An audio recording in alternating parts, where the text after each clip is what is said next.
महसूल मंत्री चंद्रशेखर बावनकुळे यांची सोलापूर जिल्हा महसूल प्रशासनावर नाराजी। जनतेचे संरक्षण गृह खातं करतं तर जनतेच्या मालमत्तेचे संरक्षण महसूल खातं करते। यासाठीच मला जवळपास आता 100 निवेदनं आले आहेत। जी कामं प्रांत, तहसीलदार, तलाठी करू शकतो अशी कामं करायला महसूल मंत्र्याला यावं लागतं, हे दुर्दैव आहे।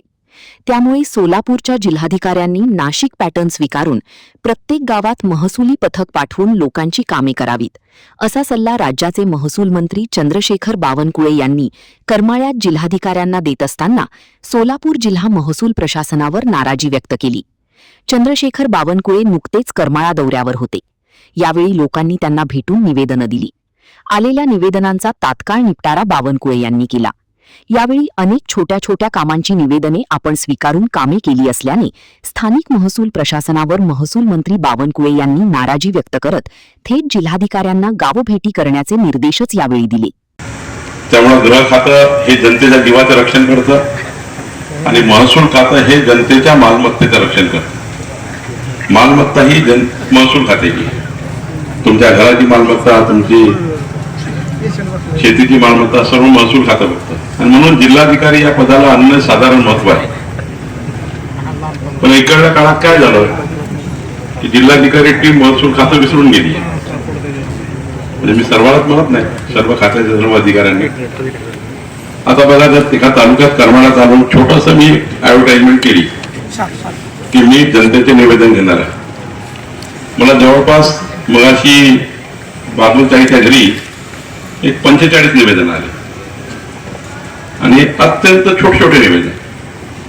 महसूल मंत्र्याकडे याची गरज नाही। जे प्रांत करू शकतात, जे तहसीलदार करू शकतात, जे तलाठी करू शकतात, जे भूमी अभिलेख करू शकतात, डेप्युटी तहसीलदार करू शकतात, मुद्रांक अधिकारी करू शकतात, त्या छोट्या कामाला महसूल मंत्र्यांना भेटावं लागतं। हे दुर्दैव आहे। आता इथे जवळपास 60-65 निवेदन आहे। आता हे निवेदन कशामुळे आलं? जिल्हाधिकाऱ्यांना माझी विनंती आहे, जसं नाशिक कलेक्टरने एक चांगला उपक्रम केला की जिल्हाधिकाऱ्यांनी आपापले प्रांत तहसीलदारला प्रत्येक गावात पाठवण्याची योजना तयार केली।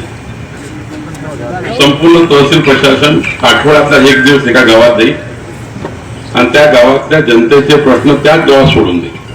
हा उपक्रम सुरू केला। नाशिक जिल्हाधिकाऱ्यांनी 1 महिन्यामध्ये 103 गावाचा दौरा केला। तर माननीय जिल्हाधिकारी आता नवीन आले आहेत, उत्सुक आहे आणि चांगले अधिकारी आहेत, त्यांच्याबद्दल चांगल्या भूमिका सरकारच्या, त्यांच्याकडनं सरकारच्या अपेक्षाही आहेत। जिल्हाधिकारी कार्तिकेयन आणि त्यांची टीम, मला विश्वास आहे की पुढच्या 4 महिन्यामध्ये सोलापूर जिल्ह्यातलं एकही गाव सुटणार नाही याची काळजी जिल्हाधिकारी घेतील आणि आमचे तहसीलदार प्रांत गावागावात जाऊन जनतेच्या मालमत्तेची दखल घेतील, रक्षण करतील। ही